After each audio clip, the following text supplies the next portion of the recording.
হে জগতবাসী, আজ আপনাদের সামনে আমি শামীম আলী চিশতি একটি কথা নিয়ে হাজির হইলাম। সেই কথাটি জ্ঞানীগুণী এবং যারা আল্লাহ ও রাসূলকে বিশ্বাস করেন তারা অবশ্যই আমার কথাগুলো মানবেন এবং বিশ্বাস করবেন। তো আজকের যেই কথাটি, সেই কথাটি খুবই মর্মান্তিক। যে আমি শুধু আজকের এই কথাগুলো শুধু বাংলাদেশিকে নয়, শুধু ভারতবর্ষের দিকে লক্ষ্য করে নয়, সারা বিশ্ববাসীকে লক্ষ্য করে আজকে এই আলোচনাগুলো করব ইনশাআল্লাহ। সেই আলোচনাগুলো হলো যে এই পৃথিবীতে এই মহামারী কেন?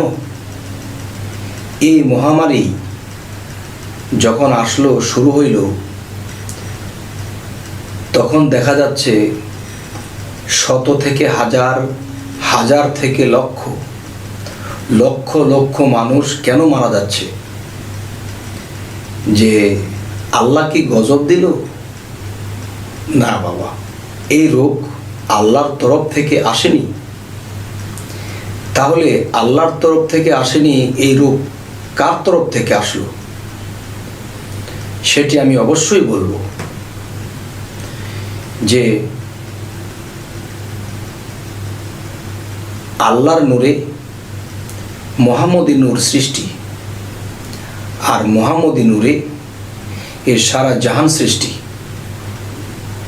হে বিশ্ববাসী, আমার এই কথাগুলো অবশ্যই লক্ষ্য করবেন। যে আজ আমি ভেঙে দেওয়ার চেষ্টা করব, এই রোগটা লক্ষ লক্ষ মানুষকে ছাড়ছে না। সারা বিশ্ববাসীর মধ্যে বহু রাষ্ট্রের মানুষ মারা গেল বা মারা যাচ্ছে। এই রোগ হইতে নিরাপদ হইতে হইলে, কিংবা এই রোগ এই পৃথিবীতে আর থাকবে না, এই পৃথিবী থেকে এই রোগ অবশ্যই বিদায় নেবে। আর কি করলে বিদায় নেবে, আমি সেই বিষয়ে কথা বলবো। এবং এই রোগটা কোত্থেকে এসেছে সেটাও আমি বলবো ইনশাআল্লাহ। যে আল্লাহর নূর হইতে মোহাম্মদী নূর সৃষ্টি হয়েছে এবং মোহাম্মদী নূর হইতে সারা জাহান সৃষ্টি হয়েছে। তাহলে সারা জাহানের ভিতরে কি আছে? আকাশ, জমিন, পাতাল, সাগর, পাহাড়, নদী। যাই হোক, এখন আগুন, পানি, বাতাস, মাটি, এই পাঁচটি জিনিসের দ্বারা সমস্ত বিশ্বজগৎ দাঁড়িয়ে আছে। এখন দেখা যায় যে সুন্দর কি? মোহাম্মদ সুন্দর। মোহাম্মদ শব্দের অর্থ কি? প্রশংসিত। তাহলে মোহাম্মদ শব্দের অর্থ প্রশংসিত। কেন প্রশংসিত? তিনি সুন্দর। আর সুন্দরটা কি? সুন্দরটাই হলো প্রকৃতি। এই সমস্ত বিশ্ব ব্রহ্মাণ্ডের ভিতরে যা কিছু আছে, যা কিছু দেখতে পাই, সমস্ত কিছুই প্রকৃতি। আর প্রকৃতি সুন্দর, তাহলে মোহাম্মদ সুন্দর, এবং এতই সুন্দর সে প্রশংসিত। তো হে জগৎবাসী, আজকে যে আলোচনাটি আমি শুরু করেছি, যে আমার অন্তরের অন্তঃস্থল থেকে আমি কথাগুলো বলার চেষ্টা করছি, জানি না আপনারা কেউ অন্তরের অন্তঃস্থল থেকে কথাগুলো নিচ্ছেন কি নিচ্ছেন না। তবে আমার যেটুকু বলার আমি বলবো। যে আল্লাহ কিন্তু বলেছে যে আমার দোস্ত মোহাম্মদ সাল্লাল্লাহু আলাইহি সাল্লাম, তিনি যদি খুশি থাকে তাহলে আমি খুশি, আর তিনি যদি খুশি না থাকে আমিও খুশি না।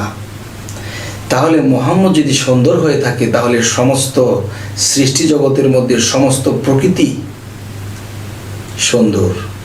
আর সে প্রকৃতি কি? গাছপালা, তরুলতা, মাটি, পাহাড়, নদী, সাগর, সমস্ত কিছু মিলেই প্রকৃতি।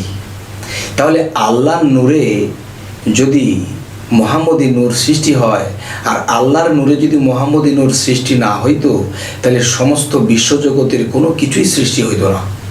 তাহলে মোহাম্মদী নূরে যদি সারা জাহান সৃষ্টি হয়ে থাকে, তাহলে সারা জাহানই তো দেখা যায় পৃথিবীর যেদিকে তাকায় সেদিকেই তো প্রকৃতি সুন্দর আর সুন্দর। তাহলে এই প্রকৃতি কে? এই প্রকৃতির সৃষ্টি না হইলে তো আমরাও সৃষ্টি হইতাম না। তাহলে এই প্রকৃতিটা কে? এই প্রকৃতি হলো মোহাম্মদ। তাহলে এই মোহাম্মদ, যেমন একটি ভাষায় হলো রুষ্ট, আরেকটি ভাষায় হলো তুষ্ট।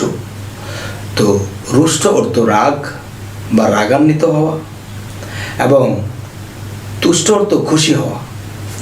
তবে আমি বিশ্ববাসীকে বলবো যে মোহাম্মদ যিনি প্রকৃতি, এত সৌন্দর্য, আমাদেরকে বাতাস এবং আগুন, পানি, বাতাস, মাটি এই সমস্ত কিছু নিয়ে যখন প্রকৃতি খাড়া হলো, এই প্রকৃতিকে আমরা এমনই অবহেলা করেছি, বা এই মোহাম্মদকে আমরা এত অবহেলা করেছি, তখন দেখা গেছে মোহাম্মদের নূরটাই হলো নারী শক্তি, আর আল্লাহ জাতি নূর তিনি পুরুষ শক্তি। এখন দেখা গেছে যে এই নারী শক্তি মায়া শক্তি। দেখা গেছে যে তিনি উম্মতের জন্য যে মায়া করেছে, উম্মতের জন্য সে কেঁদেছে, কিন্তু সে যে মোহাম্মদ এত কেঁদেছে, আর সেই মোহাম্মদ প্রকৃতি সে কি করেছে? সে কষ্ট পেয়েছে। সমস্ত মানুষ এই পৃথিবীতে যারা বসবাস করে তারা তাকে কষ্ট দিয়েছে, তার অন্তরে কষ্ট দিয়েছে। কেমন করে কষ্ট দিতে পারে সেগুলো যদি আমরা মুসলমান যারা আছি এবং অন্য অন্য ধর্মের লোকেরা আছি, আমরা যদি একটু ভাবি যে মোহাম্মদকে বা এই প্রকৃতিকে আমরা কিভাবে কষ্ট দিলাম। তিনি বিরক্তি বোধ করেছেন। এই প্রকৃতি আমাদেরকে সুখ দেয়, শান্তি দেয়, কিন্তু এই প্রকৃতি আমাদেরকে সুখ শান্তি দিচ্ছে ঠিকই, কিন্তু আতঙ্কের মধ্যে রেখেছে। লক্ষ লক্ষ মানুষ মারা যাচ্ছে। কেন? এই রোগের সৃষ্টি কোত্থেকে হয়েছে? এই প্রকৃতি রুষ্ট হয়েছে, অনেক রাগান্বিত হয়েছে। আর প্রত্যেকটা প্রকৃতির দিকে যখন লক্ষ্য করব, তারা হাসি দিয়ে আছে দেখা যায়। তাহলে হাসি দিতে পারে কে? যার প্রাণ আছে। প্রত্যেকটা প্রাণের, প্রত্যেকটা প্রকৃতির প্রাণ আছে। আর তারা যখন রুষ্ট হয়ে গেছে, তখন আমাদের আজ এই অবস্থা, যে যে ভাইরাস, যে রোগ ছড়ায় গেছে সারা বিশ্বে, বিভিন্ন রাষ্ট্রের মানুষ, লক্ষ লক্ষ মানুষ মরতেছে। তবে আমি এর মীমাংসা দেব যে সে প্রকৃতি, সে মোহাম্মদ, আর সেই মোহাম্মদ থেকে এই রোগের আবির্ভূত হয়েছে তিনি রুষ্ট হওয়ার কারণে। তাহলে এই রোগ এই বিশ্বের থেকে বিদায় নেবে। আমি সকল মানব জাতিকে আমি হাত উঁচু করে বলে গেলাম, হাত উঁচু করে বলছি যে এই পৃথিবীতে এই রোগটা থাকবে না। চলুন আমরা সকলে সেই মোহাম্মদকে, সেই প্রকৃতিকে আমরা খুশি করার চেষ্টা করব। তবে এই প্রকৃতিকে খুশি করতে হলে আমাদের কি করতে হবে? যে হে মোহাম্মদ, হে সুন্দর, হে প্রশংসিত, আমাদেরকে সকল মানব জাতিকে ক্ষমা করে দিন। আমরা বহু ভুল করেছি, আমরা এরকম ভুল আর করব না। আপনার নাম নেব। হে মোহাম্মদ, হে প্রকৃতি, হে সুন্দর, হে প্রশংসিত। মোহাম্মদ শব্দের অর্থে প্রশংসিত। তাহলে তার প্রশংসা আমরা করি কই? যে সৃষ্টি না হইলে জগৎ সৃষ্টি হইতো না। সেই সৃষ্টির মধ্যে মাটি, সেই মাটিকে পাড়াইতেছি, সেই মাটির থেকে ফসল ফলাইতে, আমরা ফসল ফলিয়ে আমরা খাইতেছি, কিন্তু দেখা যায় সেই প্রকৃতিকে আমরা হাল চাষ করতে গিয়ে আমরা কোবাইতেছি মাটিকে, মাটি আমাদের কিচ্ছু বলে না, কিন্তু সেই মাটি, সেই প্রকৃতি রুষ্ট হয়েছে, বিরক্তিবোধ হয়েছে। তাহলে আমরা আজকের পর থেকে সেই মুহাম্মদ নামের প্রশংসা গাইব, আর তার কাছে আমরা ক্ষমা চাইব।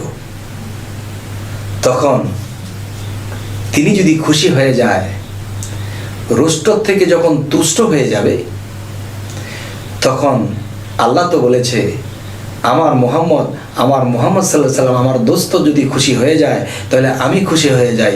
তখন দেখবেন এই পৃথিবীতে এই রোগের আবির্ভাব থাকবে না। এই করোনা ভাইরাস নামে যে বিষয়টি, সেটি আর থাকবে না, সেটি আমাদের থেকে বিদায় নেবে। এই বিশ্বে এই রোগ আর কখনোই থাকবে না যদি আমরা তাকে খুশি করতে পারি। আমরা মুহাম্মদের বুকের পাড়াই দিছি, তার পেটে আছি, আর পেটে থেকেই তার পেটের মধ্যে আমরা কোরাল দিয়ে কুবাইতেছি। তাহলে আজকের পর থেকে হে জগতবাসী, যাকে সৃষ্টি না করলে আল্লাহ এই জগৎ সৃষ্টি করতেন না, সেই মুহাম্মদ সাল্লাল্লাহু আলাইহি সাল্লামকে আমরা খুশি করতে হবে। আর তিনি যদি খুশি হয়ে যান, আল্লাহ খুশি হয়ে যাবে, তখন আমাদের দেশে কেন সারা বিশ্বের থেকে এই রোগ বিদায় নেবে ইনশাআল্লাহ। আমি সকলকে এই কথাগুলো বলেই রাখছি। সকলেই ভালো থাকবেন। আল্লাহ হাফেজ।